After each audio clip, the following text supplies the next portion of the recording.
February 26, 1991. A Soviet tank warfare advisor watches through binoculars as an Iraqi T-72 fires its most advanced armor-piercing round at an American M-one Abrams. The shell strikes dead center on the frontal armor, and then it bounces off. 3 seconds later, the T-72 explodes, its turret flying 30 meters into the night sky. At that moment, Major Vladimir Koslov realizes that everything the Soviet Union knows about tank warfare just became obsolete. The desert wind carried the smell of burning fuel and scorched metal across the Kuwaiti landscape. Major Vladimir Koslov pressed the binoculars harder against his face, hands trembling not from cold, but from something far more disturbing, something that challenged 40 years of Soviet military doctrine in a single moment of impossible physics. He had been embedded with the Iraqi Republican Guard's 2nd Armored Division as a technical advisor, a role that Moscow assured him would be purely observational. The Iraqis had the T-72, he was told. Soviet engineering, proven design. The Americans might have technological advantages in aircraft, but tanks were Soviet territory. The T-34 had crushed the Wehrmacht. The lineage was sacred. The radio chatter told a different story. Captain Rashid al-Tikriti, commander of the 3rd Platoon positioned along the ridgeline, had just reported visual contact. 4 American tanks, advancing through the pre-dawn darkness. The Iraqis had been waiting for this. Defensive positions, hull down behind sand berms, every tactical advantage. Koslov watched Rashid's tank, a T-72M export model, as its turret rotated with mechanical precision. The Iraqi captain was no amateur. He had fought through 8 years of brutal combat against Iran. He knew his machine. He knew his crew. The T-72's main gun elevated slightly, range estimated at 2,800 meters, well within effective combat distance. The ammunition loaded was 3 BM-42, the Mango round. This was not some outdated penetrator from the 1970s. This was the Soviet Union's answer to Western composite armor. 420 millimeters of penetration at 2,000 meters. On paper, nothing in the Western arsenal could withstand it. The muzzle flash lit up the darkness like a miniature sun. Koslov tracked the projectile's trajectory through his optics, following the ballistic arc across the empty space between predator and prey. The round struck the American tank's glacis plate, the frontal armor dead center. And then came the sound that would haunt Soviet tank designers for the next decade. Not the satisfying crunch of penetration, not the secondary explosion of ammunition cooking off, just a sharp metallic ping, like a hammer striking an anvil. The depleted uranium penetrator, traveling at over 1,700 meters per second, ricocheted off the M-one Abrams armor and tumbled harmlessly into the sand dunes beyond. For 3 seconds, nothing happened. The Abrams sat motionless, a dark silhouette against the lighter sky. Koslov could imagine the confusion inside Rashid's tank. The loader would already be chambering another round.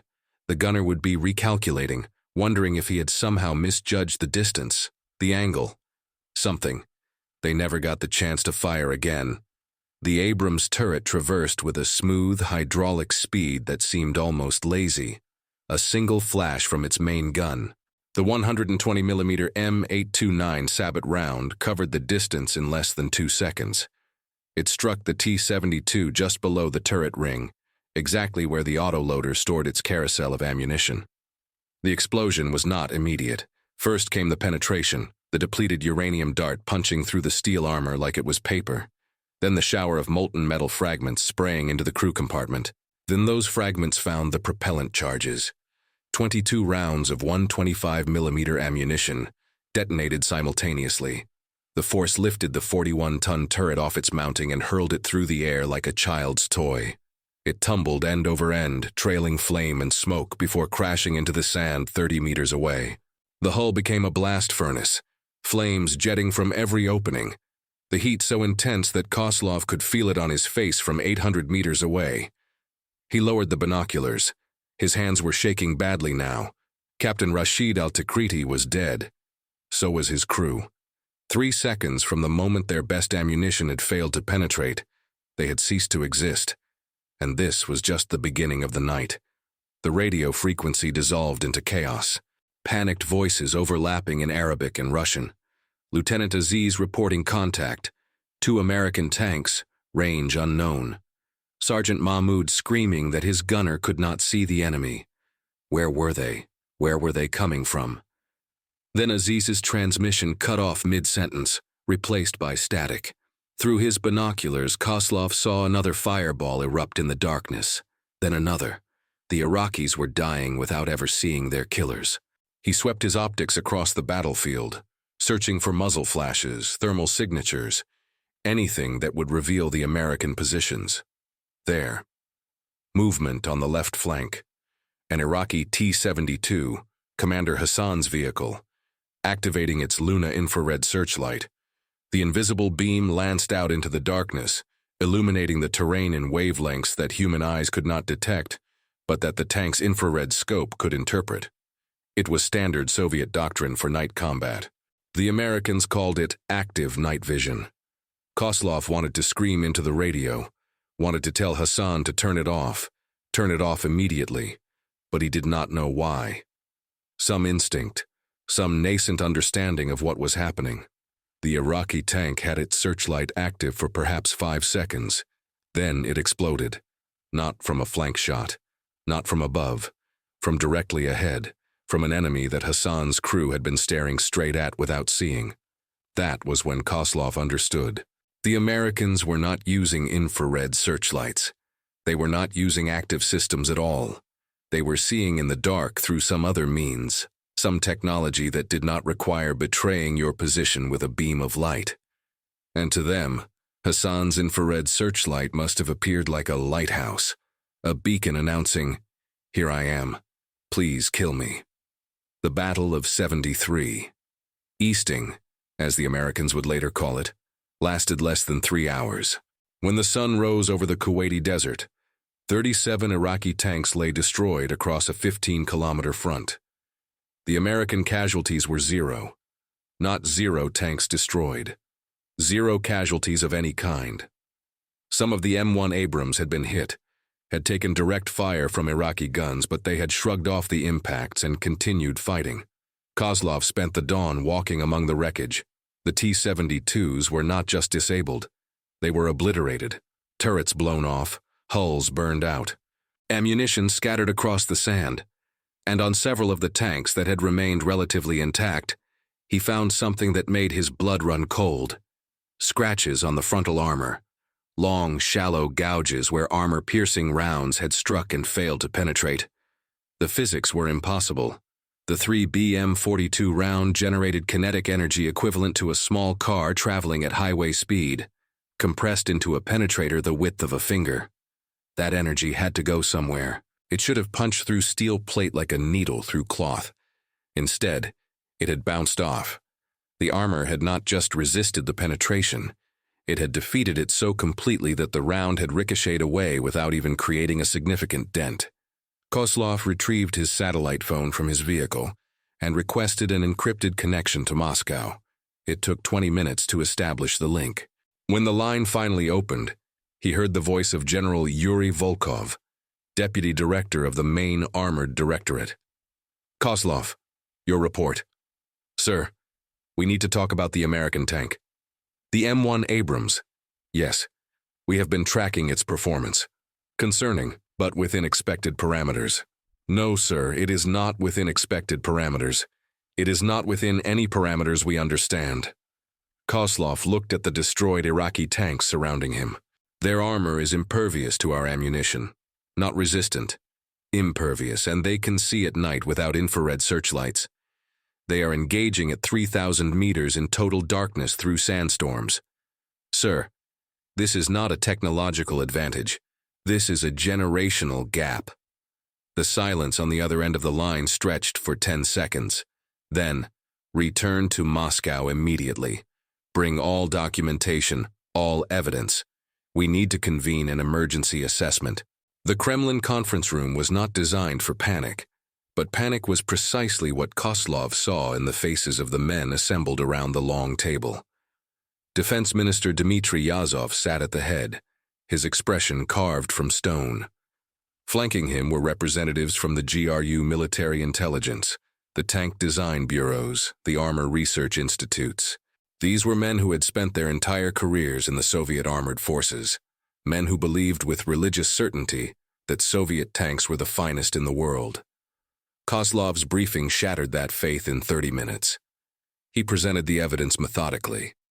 Combat footage from Iraqi gun cameras showing rounds striking American tanks without effect. Interviews with surviving Iraqi crews who described being killed by an enemy they never saw. Statistical analysis of the engagement ratios. At the Battle of Norfolk, 186 Iraqi tanks destroyed in 3 hours. At the Battle of Medina Ridge, the 2nd Republican Guard Armored Division ceased to exist as a fighting force. Incompetence, said Colonel Mikhail Petrov from the Ural-Vaganzavod Design Bureau. The Iraqis are not trained properly. They panic. They abandon their vehicles. The Republican Guard were trained by Soviet advisors, Koslov replied. They fought Iran for 8 years. These were not conscripts, and they did not panic until after their ammunition failed to penetrate and their comrades started dying around them. Then the export model, Petrov continued. The T-72M is inferior to our domestic T-72B. Thinner armor, older fire control systems. Of course it performed poorly. Would the T-72B have survived? Koslov asked quietly. Would our best tank with our best crews have penetrated that armor? Because I have seen the impact marks, Colonel. The kinetic energy was sufficient. The ammunition was our best production round. The armor simply defeated it through mechanisms we do not understand. Yazov raised his hand, silencing the argument. Explain the night vision issue. That concerns me more than the armor. Koslov activated the projector, displaying a schematic of the Luna infrared system used on Soviet tanks. Our doctrine for night combat requires active infrared illumination. We project an infrared beam, invisible to the naked eye, which our scopes can detect. This allows us to see at night without visible light. The effective range is approximately 1,000 meters. And the Americans? They are using passive thermal imaging. They detect the heat that objects naturally emit. A tank engine, even a human body, radiates infrared energy. Their system creates an image based on temperature differences. It requires no illumination, no emission that can betray their position. And it works at 3,000 meters or more, through smoke, dust, and darkness. The implications settled over the room like a heavy fog. General Volkov was the first to speak. How long have they had this technology? The M1 entered service in 1980. The M-one-A1 variant with the thermal sight deployed in 1985. Sir, this is not new. We are 6 years behind minimum, possibly a decade if we account for the development time. Why did our intelligence not warn us? They did, sir. Koslov pulled out a file from his briefcase, a GRU assessment from 1987. This report identified the thermal imaging system as a critical capability gap. The recommendation was to accelerate development of comparable systems for Soviet tanks. The recommendation was not implemented due to budget constraints and semiconductor technology limitations. The semiconductor issue was the knife that cut deepest. Thermal imaging required sophisticated electronics, microprocessors, signal processing capabilities that the Soviet Union simply did not possess at the scale necessary. The Western embargo on dual-use technology, enforced through the COCOM restrictions, had prevented Soviet access to advanced chips. Domestic development had lagged by years, then a decade, then more. The armor question proved even more troubling. Koslov presented what intelligence had been gathered about the M1A1's protection scheme. The Americans called it composite armor, but that term was deliberately vague. British developments in the 1970s, codenamed Burlington, later known as Chobham armor, had pioneered the concept of layered ceramic and metal matrices that could defeat shaped charges and kinetic penetrators through mechanisms fundamentally different from simple steel plate. The American version incorporated depleted uranium, not as armor-piercing ammunition, though they used that too, but as part of the armor itself. Depleted uranium was nearly twice as dense as lead, extraordinarily hard, and possessed unusual properties when struck by a penetrator. Instead of simply resisting the impact, depleted uranium armor seemed to actively disrupt the penetration process, shattering the incoming round while maintaining its own structural integrity. "What is the estimated protection level?" Yazov asked. "Against kinetic penetrators, 620 millimeters or more on the frontal arc," Koslov replied. "Our best ammunition, the 3BM-42, achieves 470 millimeters of penetration at 2,000 meters. Sir, we cannot defeat it. Not with current ammunition, not at combat ranges." "And our armor? Can the Americans penetrate our tanks?" The silence that followed was answer enough. The T-72's frontal armor, even on the improved domestic models, offered perhaps 380 millimeters of effective protection. The American M-829 penetrator, with its depleted uranium dart and superior propellant, could punch through 550 millimeters at 2,000 meters. They could kill Soviet tanks from distances at which Soviet tanks could not even harm them, and they could do it at night, in conditions where Soviet crews would be effectively blind. "What about numbers?" someone asked. "Surely quantity has a quality of its own." "At what ratio?" Koslov challenged. 10 to 1? 20 to 1? How many T-72s do we sacrifice to kill a single Abrams? And that assumes we can even close to effective range before they destroy us from beyond our sight distance. The meeting stretched for 6 hours. Proposals and counter-proposals flew across the table. Rush development of improved ammunition, retrofit existing tanks with reactive armor, accelerate the T-80 program, deploy tank destroyers with longer-range guns. Every suggestion crashed against the same fundamental problem. The technology gap was not incremental, it was categorical. The Soviet Union had built its military doctrine on the assumption of rough technological parity with NATO. Better in some areas, worse in others, but close enough that superior numbers and operational art could compensate. Desert Storm had revealed that assumption to be catastrophically wrong. In the weeks following the Kremlin meeting, Koslov was assigned to a special commission investigating the armor question. They brought in metallurgists, material scientists, physicists. The objective was to reverse engineer the principles behind composite armor and develop a Soviet equivalent. The science, when they finally understood it, was elegant and devastating. Traditional tank armor was homogeneous steel. When a kinetic penetrator struck it, the penetrator's job was to force its way through the metal, either by punching through or by creating a shear failure. The thicker the steel, the more energy required, but the mechanism remained straightforward. Composite armor changed the game entirely. Instead of one thick plate of steel, imagine alternating layers of hard ceramic tiles and softer metal backing. When the penetrator strikes the ceramic does not simply resist, it actively shatters, fragmenting the penetrator's tip. The fragments lose their shape, their ability to maintain a concentrated pressure point. The metal layers between the ceramic tiles catch the fragments, spread the energy laterally. Now add depleted uranium. At the extreme temperatures and pressures created by a high-velocity impact, depleted uranium behaves in peculiar ways. It self-sharpens, meaning that as the surface erodes from the impact, it fractures in ways that maintain an edge rather than mushrooming like softer metals. When used as armor, this property means that the depleted uranium layer actively grinds away at the penetrator while remaining structurally sound itself. The M-1A1's armor was not a single technology. It was a system, a carefully engineered combination of materials and geometries that created protection far exceeding what simple thickness calculations would suggest. And it was manufacturable at scale. The Americans had built over 5,000 M1 tanks. This was not a prototype. This was production hardware. Could the Soviet Union replicate it? Technically, perhaps, given enough time, enough resources, enough access to advanced materials processing. But time was the one commodity in increasingly short supply.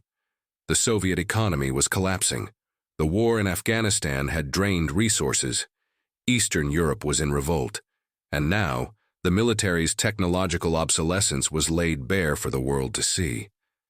The thermal imaging question led Koslov to a research institute outside Moscow, where engineers were attempting to develop Soviet equivalents. The physics of thermal imaging were well understood. All objects above absolute zero emit electromagnetic radiation in the infrared spectrum. The hotter the object, the more radiation it emits. A thermal camera detects this radiation and converts it into a visible image. The engineering challenges were immense. Thermal cameras required detector arrays sensitive enough to distinguish temperature differences of fractions of a degree. They required cooling systems to prevent the detector itself from being overwhelmed by its own thermal noise. They required signal processing to convert raw thermal data into coherent images. Every component demanded precision manufacturing and advanced electronics. "We have prototypes," the lead engineer told Koslov, gesturing at a bulky assembly on the laboratory bench. "They work after a fashion, but the image quality is poor, the range is limited, and the manufacturing cost is prohibitive. To equip our tank fleet with these systems would require electronics production capacity we simply do not have." "What about procurement from the West?" COCOM embargo. "The Americans have classified thermal imaging as strategic technology. No Western supplier will export to us, and any attempt to acquire it through third parties results in sanctions. We are forced to develop everything domestically, and we are a decade behind in the underlying semiconductor technology."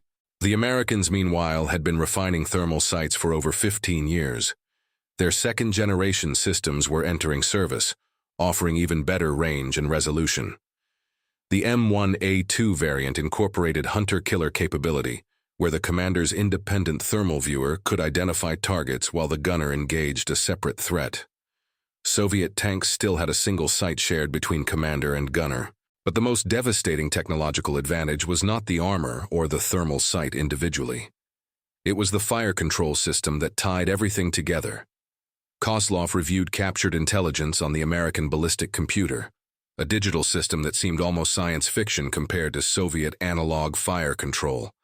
The M-1A1's fire control computer integrated input from a laser rangefinder, accurate to within 10 meters at 4,000 meters. It measured crosswind using sensors on the turret. It tracked the barrel temperature, compensating for thermal distortion of the gun tube. It calculated lead for moving targets. It did all of this automatically, continuously, presenting the gunner with a firing solution that required minimal manual adjustment. The result was a first-round hit probability exceeding 90% at 2,000 meters, even against moving targets. Soviet tanks, with their mechanical fire control and manual range estimation, achieved perhaps 40% under ideal conditions. In tank combat, whoever shoots first and hits first wins. The engagement is usually decided in seconds.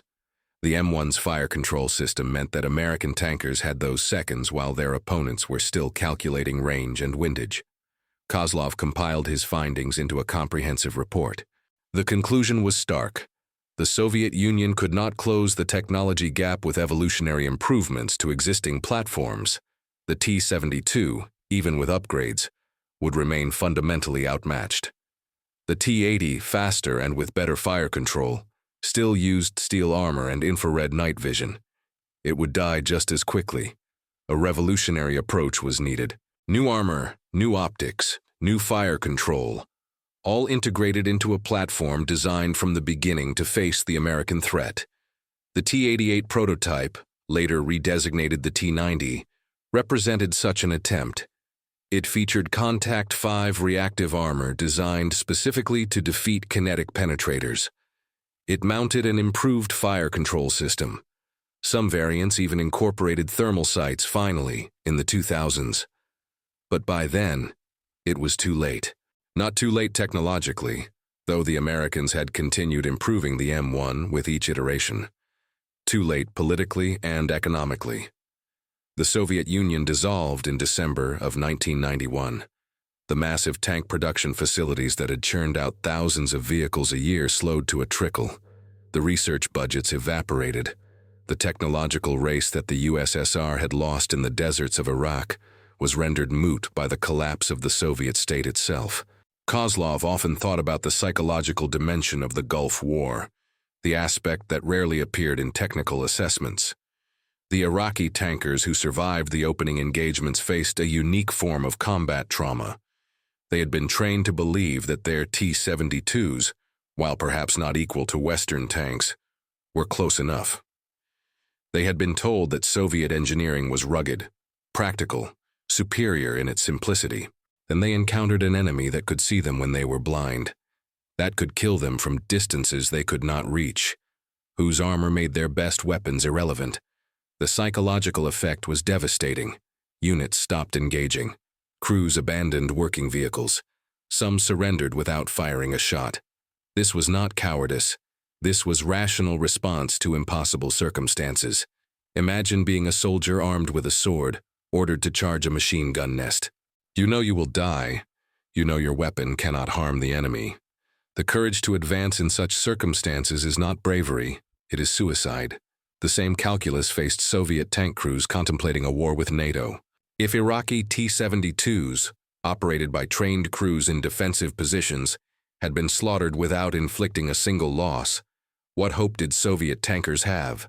They would face the same Abrams tanks, plus Challenger 2s, plus Leopard 2s, all with similar technological advantages. The myth of Soviet tank superiority, built on the ashes of the Wehrmacht at Kursk and Berlin, died in the deserts of Kuwait and Iraq. It died when shells bounced off American armor. It died in the thermal sights that turned night into day. It died in the 30-to-1 kill ratios that made numbers irrelevant.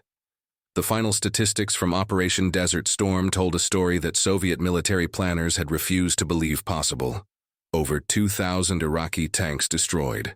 Estimates varied, but the most reliable intelligence suggested between 2,100 and 2,400 tanks, knocked out, captured, or abandoned. The Iraqi tank fleet, largely composed of Soviet designs, had effectively ceased to exist as a fighting force. American tank losses to enemy fire, 0. Not 0 M-one Abrams destroyed. 0 M-one Abrams lost to hostile action. Some had been damaged. A handful took hits from T-72 guns, usually flanking shots at close range. But the damaged tanks were all recovered and repaired.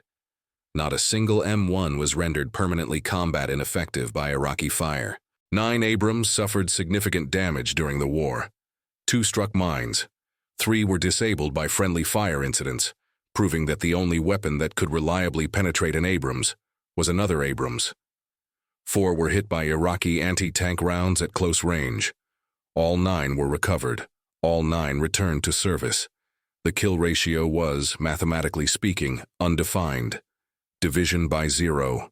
But in practical terms, the ratio was so lopsided that it challenged every assumption about modern armored warfare. Military theorists had predicted that main battle tank engagements between peer forces would result in attrition rates of perhaps 3-to-1 in favor of the superior force. 5-to-1 would represent a decisive technological advantage.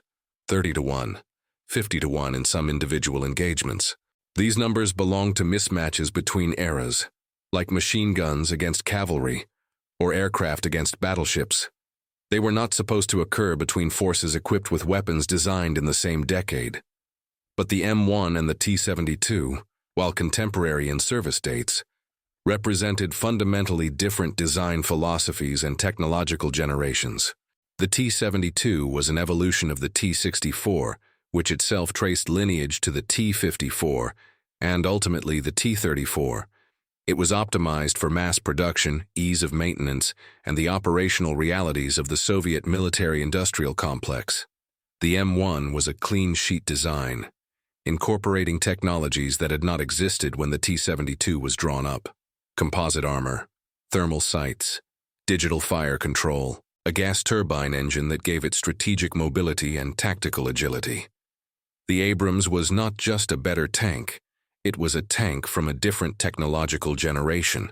The revelation forced a complete reassessment of Soviet military planning. The strategy for a war in Central Europe had been based on armored thrust, breakthrough operations, deep penetration. These doctrines assumed that Soviet tanks could engage NATO armor on roughly equal terms, that superior numbers and operational art would decide the battle. Desert Storm proved those assumptions catastrophically wrong. A NATO defensive line equipped with Abrams, Challenger 2s, and Leopard 2s would not be broken by massed T-72s. It would be a slaughter. The Soviet tanks would die at ranges where they could not even see the enemy, shot by thermal sights through the smoke and chaos of battle. Even more disturbing was the implication for Soviet defensive operations. The entire structure of the Soviet military was built around the tank. The tank divisions were the spearhead, the decisive arm. If those tanks were obsolete, if they could not survive against Western armor, then the entire military structure was compromised. Attempts to develop countermeasures highlighted the scope of the problem. Improved ammunition helped marginally. The 3 BM-44 penetrator, rushed into development after Desert Storm, could theoretically defeat the M-one A1's frontal armor at shorter ranges. But theoretically and at shorter ranges were poor comfort when the enemy could kill you from 3 kilometers away in total darkness. Reactive armor offered some hope. The Contact 5 explosive reactive armor system, when properly applied, could potentially defeat kinetic penetrators by disrupting their flight path at the moment of impact. Tests were promising.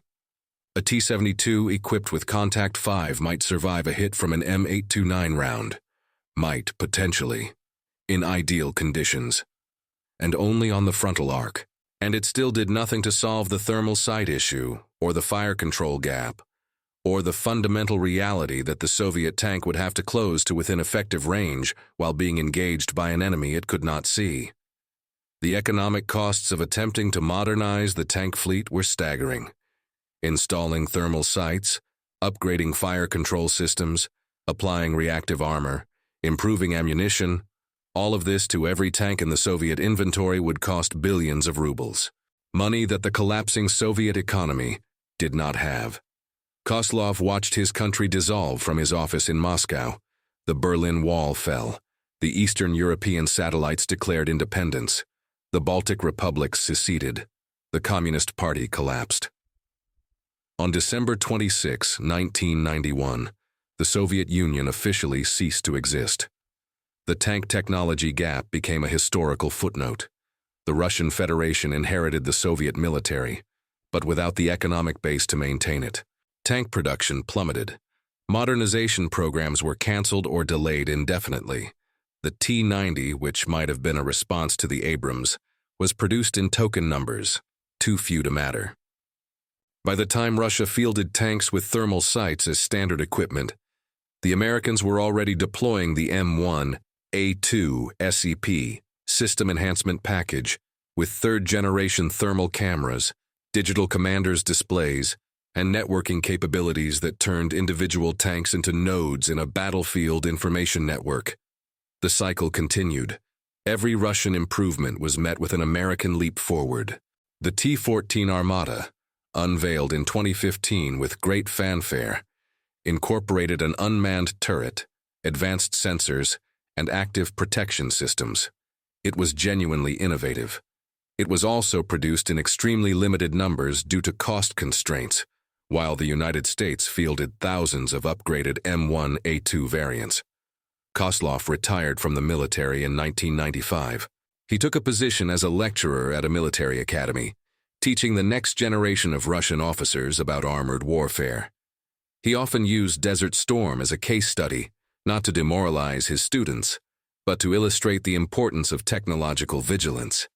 The Americans did not win because they were better soldiers, he would tell his classes. The Iraqi Republican Guard were competent, experienced troops. The Americans won because they had better tools, because they invested in research and development, in manufacturing capability, in the industrial base that could turn advanced concepts into production hardware. They won before the first shot was fired, in the laboratories and factories that built the Abrams and its systems. He would show them footage from thermal sights, the ghostly white silhouettes of Iraqi tanks against the black desert background. This is what the Americans saw. Clear targets at 3,000 meters. Now imagine what the Iraqis saw. He would switch to footage from an Iraqi tank's gunner sight, captured from a vehicle abandoned intact. Darkness, grainy green images from the infrared scope, effective range perhaps 1,000 meters on a clear night. This is the fight they were in. Would you have done better? The lesson was not about defeatism. It was about reality. Future wars would be decided by sensors, information systems, precision, protection. The tank was not obsolete, but the tank as a simple platform for a big gun and thick armor was finished. The modern tank was a networked sensor node, a mobile protected firepower platform integrated into a larger system of systems. Russia eventually learned these lessons. The development of the T-90M and the T-14 showed incorporation of Western concepts, thermal sights, digital systems, sophisticated armor. But the gap that opened in the deserts of Iraq in 1991 never truly closed. It shifted, evolved, took on different forms, but the fundamental reality remained. The Russian military-industrial complex could not match the speed and scale of American technological development. 26 February 1991. Koslov returned in memory to that night, the binoculars pressed to his face, watching the impossible happen. The shell striking the Abrams, the ricochet. The explosion seconds later consuming Rashid's tank. That moment contained everything that followed. The dissolution of the USSR, the end of the Cold War, the unipolar moment of American military dominance. The age of Soviet tank superiority died not with a surrender, but with a ricochet. A 3BM-42 round, the pride of Soviet ammunition design, bouncing harmlessly off American armor, in that ping of metal on composite, in that sound of kinetic energy defeated. The balance of power shifted irrevocably. The Cold War had been fought with the assumption that when Soviet and American tanks finally met in combat, the outcome would be uncertain, a true test of design philosophy and industrial might. Desert Storm answered that question with finality. The test had been conducted, not in the Fulda Gap, but in the Kuwaiti Desert. The results were not uncertain, they were definitive. Koslov kept a photograph on his office wall from that morning after the battle. A destroyed T-72, turret blown off, hull burned out. In the foreground, barely visible, were the scratch marks on another T-72's armor where a round had struck and failed to penetrate. He kept it as a reminder. In modern warfare, the quality of equipment matters absolutely. Training, courage, tactical skill, all important but secondary to the fundamental question of whether your weapons can harm the enemy and whether the enemy's weapons can harm you. The Gulf War proved that the answer to those questions could be asymmetric. The Iraqis could not harm the Americans. The Americans could harm the Iraqis at will, from distances and in conditions where retaliation was impossible. That asymmetry, that technological imbalance made the battle less a war than an execution. Soviet military observers took home a lesson written in the wreckage of 2,000 tanks. The next war, if it came, would not be won by the army with the most tanks or the most courageous soldiers. It would be won by the side that could see farther, shoot more accurately, and survive the enemy's best weapons. On all three metrics, the West had leapt ahead by a generation. The ricochet heard round the world, the metallic ping of a penetrator defeated, marked the moment when Soviet military prestige, built over 50 years and millions of casualties, evaporated in the desert night. The tank, the symbol of Soviet military might since Stalingrad, had become a steel coffin, a target waiting to be destroyed by an enemy its crew could not even see. History would record 1991 as the year the Soviet Union collapsed. But for those who understood military technology, the collapse began earlier, in those 3 seconds between the ricochet and the explosion, when everything the Soviet military believed about its capabilities proved to be a comfortable lie, shattered by American engineering and the cold mathematics of penetration and protection.